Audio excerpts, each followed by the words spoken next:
नमस्कार। दूरदर्शन हिमाचल पर आप सभी का स्वागत है इस प्रोग्राम में जो है खेल जगत। आप सभी को मालूम है कि इस प्रोग्राम में हम आपसे मिलवाते हैं कुछ खास शख्सियतों को जिन्होंने खेल जगत में एक नया मुकाम हासिल किया होता है और वो एक तरीके से इंस्पिरेशन होते हैं हमारे आने वाले यूथ के लिए, आने वाले भविष्य के लिए। और ऐसे ही एक इंस्पायरिंग पर्सनालिटी को हम आज दूरदर्शन हिमाचल पर लेकर के आए हैं जो हैं सौरभ सुमन जी। मैं आपको बताना चाहूँगी कि ये हिमाचल प्रदेश से हैं और ऑल ओवर इंडिया में जो है ये हिमाचल को रिप्रेजेंट कर चुके हैं। नेशनल प्लेयर ये हैं, मेडलिस्ट हैं और भी बहुत सारी चीज़ें हैं जिनके बारे में आपको यहाँ पर पता चलेगा दूरदर्शन हिमाचल प्रोग्राम में खेल जगत में। तो सौरभ जी, आपका हम यहाँ पर स्वागत करते हैं सबसे पहले तो। Thank you so much. अच्छा, आज ये मौका मिला है आपके बारे में बहुत कुछ एक्सप्लोर करने का और मैं दर्शकों को यहाँ पर एक बार बताना चाहूँगी कि आप जूडो प्लेयर हैं और जूडो में आपने जो है हिमाचल को रिप्रेजेंट किया है। अच्छा, ये जो मार्शल आर्ट्स के फॉर्म्स होते हैं ख़ास तौर पर ये सेल्फ डिफेंस के लिए सीखे जाते हैं। मैं कह सकती हूँ कि इसी वजह से शायद इनका ओरिजिन भी हुआ है। तो जूडो एग्जैक्टली है क्या? आप इसके बारे में थोड़ा बताएं। जूडो एक सेल्फ डिफेंस गेम है जी। जो जापान की नेशनल गेम है और इसके कई फॉर्म्स है। आप मतलब इसमें चॉक, लॉक, होल्ड टेक्निक्स बहुत है इसमें और ये ओलंपिक में खेली जाती है। इसका सबसे हाई लेवल ओलंपिक है। अच्छा, जितने भी मार्शल आर्ट्स हैं जी। तो उनमें हर एक मार्शल आर्ट का एक स्पेशल टेक्निक है, राइट? तो अगर हम जूडो की बात करें तो इसमें ख़ास तौर पर कौन सी टेक्निक यूज़ होती है? मैम स्पेशल तो आप बोल नहीं सकते हो, पर इसमें बहुत टेक्निक्स यूज़ होती है। लाइक मतलब ये जापानीज़ वर्ड है, इसको जैसे शिवनागे बोलते हैं, उच्ची माता बोलते हैं, कोचिगाके बोलते हैं। मतलब ये बहुत टेक्निक्स है, बट ये जापानीज़ वर्ड है जो यहाँ पे समझ नहीं आएगी ऐसे नॉर्मल। और फिर भी हम देखिए इंडिया में इस मार्शल आर्ट फॉर्म को हम यूज़ कर रहे हैं, सीख रहे हैं। अच्छा, आपका इंटरेस्ट कैसे हुआ कि जूडो ही सीखना है? एक मेरे घर के पास एकेडमी खुली थी छोटी सी, तो वहाँ पे जो सिखा रहे थे भैया वो खुद एक नेशनल प्लेयर थे। उस टाइम मैं शायद 6-7 क्लास में था, तो मैं शिमला में रहता था यहाँ पे। फिर उसके बाद मैंने स्टार्ट खेलना किया धीरे धीरे। फिर मैं इंदिरा गांधी खेल परिषद में खेला, शिमला को रिप्रेजेंट किया। फिर मैंने स्पोर्ट्स हॉस्टल ऊना की ट्रायल दिए, वहाँ पे प्रशिक्षण लिया। मेरे कोच श्री कुलदीप शर्मा जी, अच्छा, उनसे मैंने प्रशिक्षण लिया। मैं वहाँ पे 8-9 साल रहा और फिर वहाँ से मेरा स्टार्ट हुआ करियर, जो मैंने स्टार्ट किया खेलना जूडो एक प्रोफेशनल लेवल पे। आप देहा बलसन से हैं जी मैम। बेसिकली। मैं दर्शकों को यहाँ पर ये बात ज़रूर बताना चाहूँगी और एक तरीके का मैं कह सकती हूँ कि चैलेंज भी रहा होगा आपके लिए, है ना? चैलेंजिंग भी था, ऐसे भी बोल सकते हैं। क्योंकि इतना इजीली इंस्टीट्यूट्स नहीं मिलते हैं, इतना इजीली कोच नहीं मिलते हैं। जी जी। अगर कोई उसको सिर्फ सेल्फ डिफेंस तक ही रखना चाहे तो वो भी पॉसिबल नहीं है क्योंकि उसे आगे भी लेकर के जाना है। हाँ जी। तो ये जो आपकी जर्नी रही है वो कैसी रही है उसके बारे में जानना चाहेंगे। मैम जर्नी बहुत अमेजिंग रही। मैंने बहुत नेशनल खेले, नेशनल में मेडल है, इंडिया कैंप्स लगाए, ऑल इंडिया यूनिवर्सिटी में मेडल है। जी। मतलब बहुत अच्छी जर्नी रही। मैं स्पोर्ट्स अथॉरिटी ऑफ इंडिया के एकेडमी में था लुधियाना में, वहाँ पे भी मैं खेला काफ़ी। अच्छा, आपने गुजरात में भी आपने किया है। मैं कुछ एक स्टेट्स के नाम मैं जानना चाहूँगी जहाँ जहाँ पर आपने पार्टिसिपेट किया है। गुजरात, मध्य प्रदेश, हरियाणा, जी। पंजाब, बहुत मैनी स्टेट्स। बहुत सारी। जी। अच्छा, आप एट प्रेजेंट आईपीएस डिपार्टमेंट में भी एज एन जूनियर इंजीनियर हैं, है जी ना? मैम।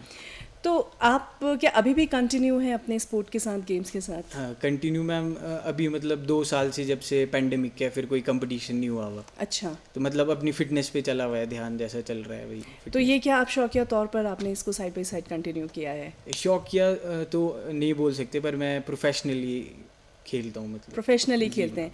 और आपके फर्दर प्लान्स क्या हैं इसको लेकर के कि क्या आप भी बाकी लोगों को आप सिखाना चाहेंगे? फर्दर प्लान तो मैम ये था कि मैंने इंडिया को रिप्रेजेंट करना था। मेरी सिलेक्शन भी हो गई थी, अच्छा। पर मैं थोड़ा मेडिकली नहीं हो पाया उसमें। इंडिया के लिए मेरी सिलेक्शन हो गई थी एक टाइम पे। और मैं दूसरों को भी ये बोलना चाहूँगा, जूडो बहुत अच्छी गेम है, इसको खेलो और do your hard work. Basically. अच्छा, जब भी हम ये मार्शल आर्ट सीखते हैं, चाहे कोई भी फॉर्म सीखते हैं, तो बहुत ज़्यादा मतलब टफ होना पड़ता है, फिज़िकली फिट होना पड़ता है। तो किस तरीके की तैयारी या किस तरीके की प्रैक्टिस की जाती है इसमें? मैम प्रैक्टिस तो बहुत हार्ड होती है इसकी, और आपको मतलब डाइट भी बहुत लिमिटेड, हर चीज़ बहुत हार्ड प्रैक्टिस है अगर करनी चाहे, मतलब अगर कि प्रोफेशनल लेवल पे खेलना है किसी ने। अच्छा, मैं जानना चाहूँगी कि इसमें ख़ास तौर पर शायद हाथों का इस्तेमाल होता है। पूरी मेन बॉडी, फोकस क्या रहता है पूरी इसमें? बॉडी का होता है मैम। पूरा बॉडी का होगा। इसमें ग्राउंड वर्क होता है, आपने टेक्निकली खेलना है, मतलब थोड़ा ये रेसलिंग से मिलता जुलता है, पर इसमें हमारी ड्रेस होती है एक, मार्शल आर्ट की जो ड्रेस होती है वो होती है मैम। अच्छा, इसके कितने डिफरेंट लेवल्स होते हैं क्या?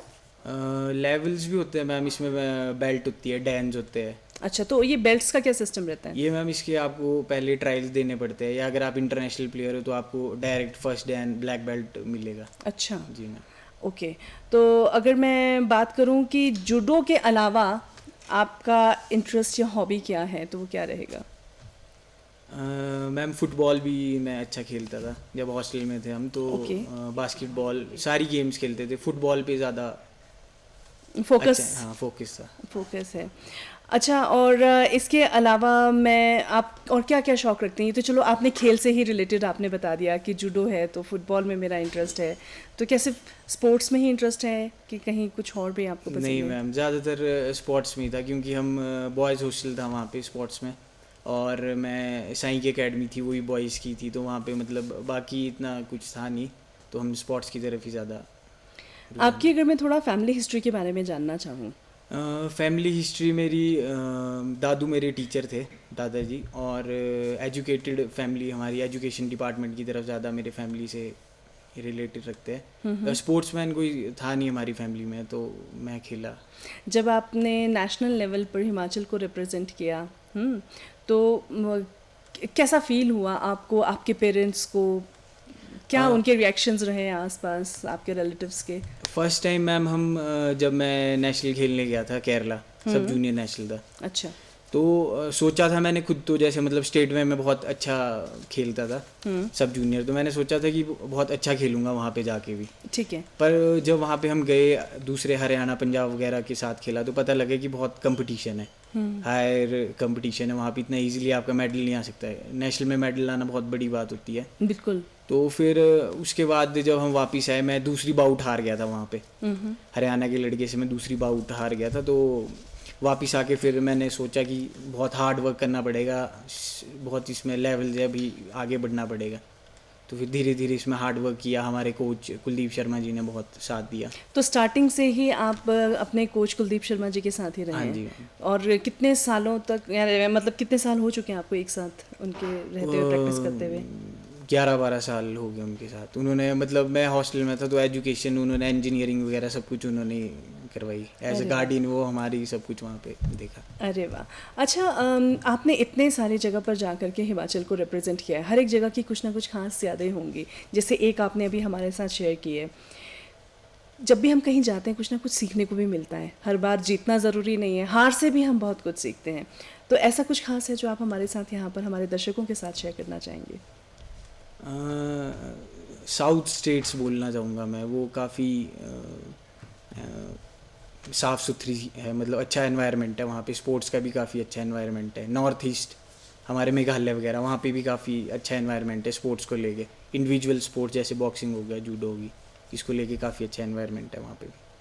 अच्छा, आप स्पेशली आपने साउथ को आपने बताया है और बाकी नॉर्थ ईस्ट को आपने बताया है। अच्छा, आप किस तरीके से अपने यहाँ को कंपेयर करते हैं, चाहते हैं कि यहाँ पर कुछ वैसा कुछ होना चाहिए ऐसा स्पोर्ट्स के मामले में? वहाँ काफ़ी स्पोर्ट्स को लेके अच्छा इंफ्रास्ट्रक्चर है, पर हमारे जैसे तहसील ठियोग में देखे आप या चौपाल में देखे, हमारे पास इतने कोई बड़े स्टेडियम्स नहीं है, कोई इंडोर स्टेडियम्स नहीं है। अगर किसी बच्चे ने, अगर वो स्कूल लेवल पे अच्छा खेल रहा है, मान लो वो डिस्ट्रिक्ट में अच्छा खेल रहा है, पर उसके पास कोई अच्छा प्लेटफॉर्म नहीं है कि वो अपने को प्रैक्टिस कर सके, या उसके पास कोई अच्छा कोच है, तो उसको कोई एक हॉस्टल चुनना पड़ेगा या कोई एक एकेडमी, फिर वो पेरेंट्स के लिए थोड़ा टफ हो जाता है कि उसको बाहर भेजना है। हमारे अपनी यहाँ डिस्ट्रिक्ट में कोई इतना बड़ा स्पोर्ट्स के लिए स्टेडियम नहीं है कि हम यहाँ खेल सके या कुछ रिप्रेजेंट कर सके। प्रतिभा है लेकिन एक प्रॉपर ट्रेनिंग जी जहाँ जी होनी जी चाहिए उस चीज़ की थोड़ी बिल्कुल problem जो है। बॉयज़ गर्ल्स है वो बहुत स्ट्रॉन्ग और स्टेमिना से भरपूर बहुत ही अच्छे हैं, इंडिविजुअल स्पोर्ट्स के लिए भी और टीम स्पोर्ट्स के लिए भी हमारे पास बहुत अच्छे प्लेयर्स हैं। बट हमारे पास प्लेटफॉर्म नहीं है, अच्छा प्लेटफॉर्म नहीं है, अच्छे स्टेडियम्स नहीं है। हाँ, जहाँ पर प्रैक्टिस कर पाएँ वो जी, जगह नहीं है, कोचेस हमें नहीं मिलते हैं इजीली, इस वजह से काफ़ी। तो वैसे देखा जाए तो इन तमाम दिक्कतों के बावजूद भी हाँ जी, आप यहाँ तक पहुँचे हैं, वाकई ये काबिल तारीफ़ है।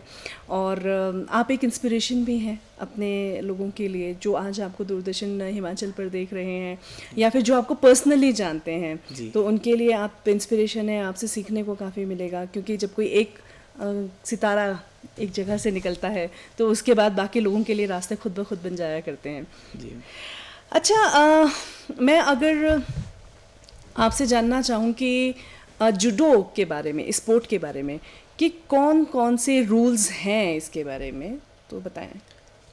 देखिए एक तो मैम जैसे ये जूडो जुजुत्सु भी है, इसमें ग्राउंड वर्क होता है, चॉक होल्ड लॉक टेक्निक्स होती है। अगर रूल्स इसमें ऐसे है कि हमारे एक पूरी ड्रेस होती है, हाँ जी, जूडो की बोलते हैं उसको।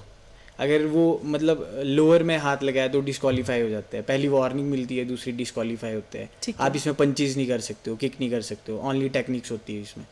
मतलब आप हर्ट नहीं कर सकते, मतलब अटैक नहीं कर सकते हैं, क्या अटैक मतलब है मतलब इसका? सेल्फ डिफेंस है ये एक हिसाब कि से। आपने सिर्फ किसी का अटैक आ रहा है, आपने खुद को रोकना है, डिफेंस करना है और उसको defense करना है। टेक्निकली किस तरीके से आप हरा सकते हो। मतलब आपको टेक्निक्स यूज करनी है, अपने खुद टेक्निक्स को आपको बचाना आनी है। चाहिए, इसमें टेक्निक्स सिखाते हैं। तो वो टेक्निक्स पे काफ़ी काम करना पड़ता पड़ता होगा, है काफ़ी स्ट्रांग उसके लिए होना पड़ता होगा। Yes, ma'am. अच्छा, और किन खास बारीकियों का ध्यान रखना पड़ता है इसमें? मतलब आपको इसमें अगर आप महीने का भी टाइम लेंगे तो आप बहुत पीछे चले जाएंगे। इसमें रेगुलर प्रैक्टिस चाहिए, आपको रेगुलर डाइट चाहिए, प्रॉपर डाइट चाहिए, हर चीज़ मतलब प्रॉपरली चाहिए। आपको एक अच्छा लाइफस्टाइल जीना पड़ेगा अगर आपने जूडो खेलना है तो, मतलब प्रॉपरली चलना पड़ेगा आपको लाइफ में। आप ऐसे नहीं कर सकते एक दिन आप प्रैक्टिस पे गए दूसरे दिन आप प्रैक्टिस पे नहीं जाओगे। तो आप कितना प्रैक्टिस करते हो आप खुद? मैम अब जबकि तो आप वर्किंग भी हैं हाँ। अभी, तो कैसे टाइम मैनेज करते हैं और कितना प्रैक्टिस करते हैं? मैंने इस तो मैम अब जैसे वहाँ पे स्टेडियम नहीं है, गांव में स्टेडियम वगैरह नहीं जहाँ पे मेरी पोस्टिंग है, तो मतलब सुबह रनिंग कर ली, थोड़ा वहाँ पे एक जिम है, वहाँ जिम में चले गए, यही है इस टाइम, बाकी तो कुछ भी नहीं है। और क्या कहना चाहेंगे आप इस खेल के बारे में, अपने एक्सपीरियंसेस के बारे में क्या बताना चाहेंगे? जूडो एक बहुत अच्छी गेम है, सेल्फ डिफेंसिव गेम है। ये खासकर लड़कियों को तो सीखनी चाहिए, जो आज के वक्त में जैसा वक्त है, लड़कियों को खासकर ये सीखनी चाहिए जूडो। तो अच्छा, इसमें ना डिफरेंट वेट कैटेगरीज भी होती हैं, वो जी क्या होती हैं उसके बारे में बताइए।